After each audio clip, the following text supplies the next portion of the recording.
Hello friends, आज की class में देखेंगे डीएलएड द्वितीय सेमेस्टर अंग्रेजी विषय के 2016 प्रीवियस ईयर पेपर को। समय 1 घंटे का मिलता है, पूर्णांक 25 होता है। Objective type questions. Question number 1 है, bilingual method is invented by, अर्थात द्विभाषी पद्धति का आविष्कार किसके द्वारा किया गया है। ऑप्शन 1 है professor C J Dodson, option 2 doctor West, option 3 P Gurrey, option 4 Thomson and Wyatt. Right answer हमारा पहला है प्रोफेसर सीजे डॉटसन। एक्सप्लेनेशन है, the bilingual method developed by professor C J Dodson uses both the mother tongue and the target language. It helps explain concepts in the native language while promoting communication in the target language। द्विभाषा विधि professor C J Dodson द्वारा विकसित की गई, जो मातृभाषा और लक्ष्य भाषा दोनों का उपयोग करती है। यह मातृभाषा में अवधारणाओं को समझाने के साथ साथ लक्ष्य भाषा में संवाद को बढ़ावा देती है। Question number 2, doctor West's method is also known as. Doctor West की विधि को इस नाम से भी जाना जाता है। Option 1 play method, option 2 practical method, option 3 reading method, option 4 inductive method. Right answer 3 है reading method. Doctor West's method is called the reading method. It emphasizes the importance of reading comprehension and vocabulary developed over speaking or writing skills, making it effective for language learning। Doctor West's की विधि को reading method कहा जाता है। यह बोलने या लिखने की अपेक्षा पठन कौशल और शब्दावली के विकास पर जोर देती है, जो भाषा सीखने में सहायक होती है। Question number 3, choose the correct article. We decided to stay at, यहाँ पर फिल करना है hotel in the centre of the town. Option 1 a, option 2 an, option 3 the, option 4 some. Right answer है 3 द। एक्सप्लेनेशन है, the article the is used because is refers to a specific hotel in the center of the town when something is unique or already known to the speaker and listener। The is appropriate। यहाँ the का प्रयोग सही है क्योंकि यह एक विशेष hotel को दर्शाता है जो शहर के केंद्र में स्थित है। द का उपयोग किसी ज्ञान या अद्वितीय वस्तु के लिए किया जाता है। Question number 4, choose the correct verb. Each boy and each girl fill करना है punished. Option 1 was, option 2 were, option 3 is, option 4 are. Right answer 1 was. Explanation, when each is used it treats the subjects as individual entities rather than a group, hence a singular verb like was is used। each शब्द व्यक्ति को अलग अलग दर्शाता है, इसलिए यहाँ क्रिया का रूप एक वचन सिंगुलर होगा, इसलिए सही उत्तर वाज है। Question number 5, choose the correct spelled word. Option 1 GRAMMER, option 2 GRAMMAR, option 3 GRRAMER, option 4 GRAAMER। Right answer 2 GRAMMAR। Explanation, the correct spelling of the word that refers to the rule of a language is grammar. भाषा के नियमों को दर्शाने वाले शब्द की सही वर्तनी ग्रामर है। GRAMMAR। Very short answer type question. Question number 6, point out the noun is the following sentence. The crowd was very big. Answer है क्राउड, कलेक्टिव नाउन है। Question number 7, point out the adjective in the following sentence. The ship sustain heavy damage. Answer है heavy, heavy adjective है। Question number 8, fill in the blanks with superlative degree. Mount Everest is the, यहाँ fill करना है, peak of the Himalayas. Answer है highest, यहाँ पर highest हो जाएगा। Mount Everest is the highest peak of the Himalayas. Question number 9, fill in the blank with correct pronoun. We always like boys, fill करना है, स्पीक द ट्रूथ। आंसर है who, we always like boys who speak the truth, ये right हो जाएगा।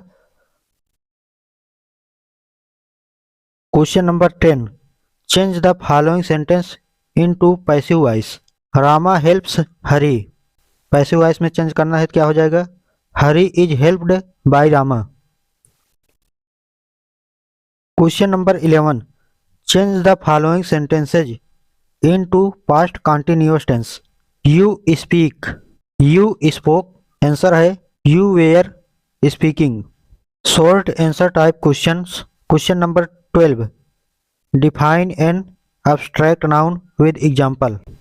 Answer, an abstract noun is a noun that refers to something non-physical, something conceptual that you can't perceive directly with your sense. Example include sadness, analysis, government and adulthood. इसका अर्थ है अमूर्त संज्ञा एक संज्ञा है जो किसी गैर भौतिक कुछ वैचारिक चीज को संदर्भित करती है जिसे आप सीधे अपनी इंद्रियों से नहीं देख सकते। उदाहरणों में उदासी, विश्लेषण, सरकार और वयस्कता शामिल है। Question number 13, complete the spelling of following. पहला है C space MP space RT space NT और दूसरे में भरना है TR space VLL space D. पहला का आंसर हो जाएगा कंपार्टमेंट और दूसरा का हो जाएगा ट्रेवल। पहले में फिल करेंगे तो कंपार्टमेंट बन जाएगा, दूसरे में फिल करेंगे तो ट्रेवल्ड बन जाएगा। Question number 14, transform the following sentences by changing the degree of comparison as directed against each. First, he is as wise as Solomon, comparative. Second, some poets are not less great than Tennyson, superlative. Answer first, Solomon is not wiser than he. Second है Tennyson is one of the greatest poet. Question 15, punctuate the following putting capital letters and other punctuation marks where ever necessary. मतलब है जहां भी आवश्यक हो निम्नलिखित में बड़े अक्षर और अन्य विराम चिन्ह लगाएं। सेंटेंस है when I was in Delhi I visited the Red Fort, Qutub Minar, Rajghat, India Gate. Answer है when I was in Delhi, यहाँ पर कामा लगाना है, I visited the Red Fort comma लगाना है, द कुतुब मीनार कामा लगाना है, the Rajghat and the India Gate, full stop. Question 16, correct the following sentences. पहला है he gave me an advise, दूसरा है the sceneries here are very good. पहला का आंसर है he gave me advise, correct हो जाएगा। दूसरा है the scenery here is very charming. Question number 17, what is the importance of language games in English language teaching. Answer है to learn the English in a proper way, some games are provided which are called language games. The purpose of language game is to enable learners to play and learn some English with reference to choose game of incidental English language. Full stop. Study with books in the school make the children boresome and learning speed become very slow. An imaginative teachers should plan some language game and recapture the interest of the students, awakening the students' curiosity and reactive their minds. अंग्रेजी को सही तरीके से सीखने के लिए कुछ खेल उपलब्ध कराए जाते हैं जिन्हें भाषा खेल कहा जाता है। भाषा खेल का उद्देश्य शिक्षार्थियों को आकस्मिक अंग्रेजी भाषा के उन खेलों के संदर्भ में कुछ अंग्रेजी खेलने और सीखने में सक्षम बनाना है। स्कूल में किताबों के साथ पढ़ाई करने से बच्चे बोरियत महसूस करते हैं और सीखने की गति बहुत धीमी हो जाती है। एक कल्पनाशील शिक्षक को कुछ भाषा खेलों की योजना बनानी चाहिए और छात्रों की रुचि को पुनः प्राप्त करना चाहिए, छात्रों की जिज्ञासा को जागृत करना चाहिए और उनके दिमाग को फिर से सक्रिय करना चाहिए।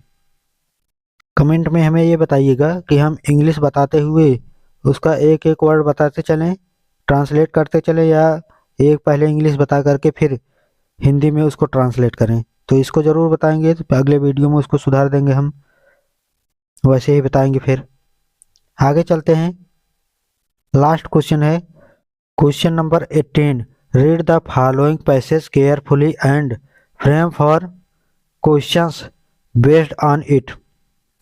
सेंटेंस है Mahatma Gandhi was born on October 2, 1869 at Porbandar in Kathiawar.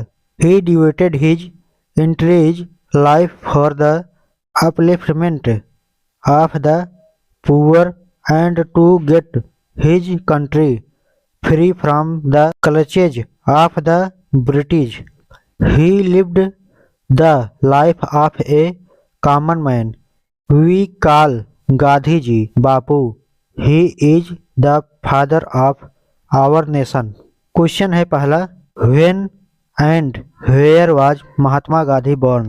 Sentence पढ़ करके उत्तर देना है। इसका उत्तर हो जाएगा Mahatma Gandhi was born on October 2, 1869 at Porbandar in Kathiawar. Question संख्या 2 है how did Mahatma Gandhi live in his life. उत्तर है Mahatma Gandhi lived in the life of a common man. Question 3 है who rules our India. Answer है the British rules our India.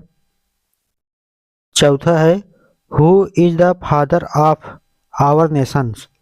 इसका उत्तर है passage में Mahatma Gandhi is the father of our nation. तो इन पैसेज में अगर आप खोजेंगे तो इन पैसेज में आपको पूरा उत्तर मिल जाएंगे। ठीक है, तो यहाँ पर देख सकते हैं, यहाँ पर है Mahatma Gandhi was born on October 2, 1869 at Porbandar in Kathiawar. ये पहले का उत्तर है। तो इसी प्रकार से आप जब इसमें ढूंढेंगे तो सभी का उत्तर मिल जाएगा। ये वीडियो कैसा लगा हमें ज़रूर बताइएगा कमेंट में, दोस्तों के साथ शेयर कीजिएगा। अगर इसमें कोई सुधार हो तो हमें बताइएगा, आगे आने वाले पेपर में हम सुधार कर देंगे।